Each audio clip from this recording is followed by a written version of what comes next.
পবিত্র ঈদ উল আজহাকে উপলক্ষ করে যমুনা সেতু হয়ে উত্তরাঞ্চলের মানুষেরা ঘরে ফিরছে। সেতুর এলাকার সার্বিক পরিস্থিতি নিয়ে যমুনা সেতু পশ্চিম গোল চত্বর থেকে বিস্তারিত জানাতে যুক্ত হচ্ছেন ফেরদৌস হাসান।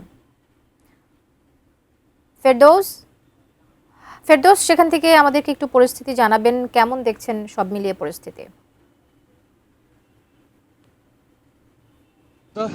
আপনারা জানেন যে ঈদ উল আজহার ছুটি শুরু হবে আগামী 25 তারিখ থেকে সরকারিভাবে।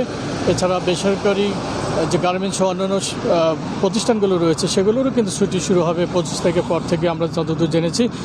তারপর থেকেই মূলত কিন্তু এই মহাসড়ক দিয়ে অর্থাৎ যমুনা সেতু হয়ে যমুনা সেতু পশ্চিম যে সংযোগ মহাসড়ক রয়েছে 19 কিলোমিটার, 22টি জেলার মানুষ, ঘরমুখ মানুষ, তারা কিন্তু পবিত্র ঈদ উল আজহা উদযাপন উপলক্ষে তারা বাড়ি ফিরবেন।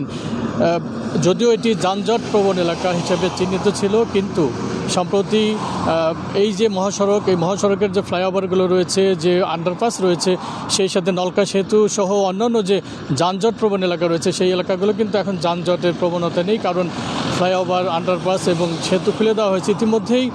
ইন্টারচেঞ্জ অর্থাৎ হাটিকুম্বল এলাকায় যে ইন্টারচেঞ্জের কিন্তু একটি লেন অর্থাৎ বগুড়াগামী যে লেন, সেই লেনটিও খুলে দেওয়া হয়েছে। ফলে এবারের যে ঈদযাত্রা, সেই ঈদযাত্রা সুন্দর সুষ্ঠুভাবে অর্থাৎ যানজটমুক্ত পরিবেশে যাত্রীরা ঘরে ফিরবেন বলে আশা করছেন সংশ্লিষ্টরা। ইতিমধ্যেই জেলা পুলিশের পক্ষ থেকে, জেলা প্রশাসনের পক্ষ থেকেও কিন্তু আগামী 25 তারিখ থেকে এই মহাসড়কের 19 কিলোমিটার এলাকার বিভিন্ন জায়গায় অতিরিক্ত পুলিশ সহ বিভিন্ন যে আইনশৃঙ্খলা বাহিনী রয়েছে, র্যাব মোতায়েন থাকবে, ডিবি পুলিশ মোতায়েন থাকবে।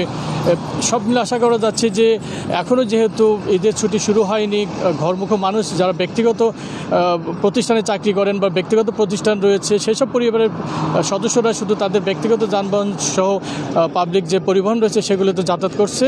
তবে আগামী 25 তারিখ থেকে আশা করা যাচ্ছে যে যানবাহনের সংখ্যা বাড়বে, যদিও প্রতিদিন এই মহাসড়কে প্রায় 22,000 যানবাহন চলাচল করে, তখন কিন্তু প্রায় দ্বিগুণ হয়ে যাবে, অর্থাৎ 50 থেকে 60,000 যানবাহন প্রতি 24 ঘন্টায় যমুনা সেতু পশ্চিম সড়কের যে উত্তর এবং দক্ষিণাঞ্চল রয়েছে সে দক্ষিণাঞ্চলে মানুষ যাতায়াত করবে। সব মিলিয়ে আশা করা যাচ্ছে যে এবারও যানজটমুক্ত পরিবেশেই ঈদের ঘরমুখ মানুষ তারা তাদের গন্তব্যে পৌঁছতে পারবেন।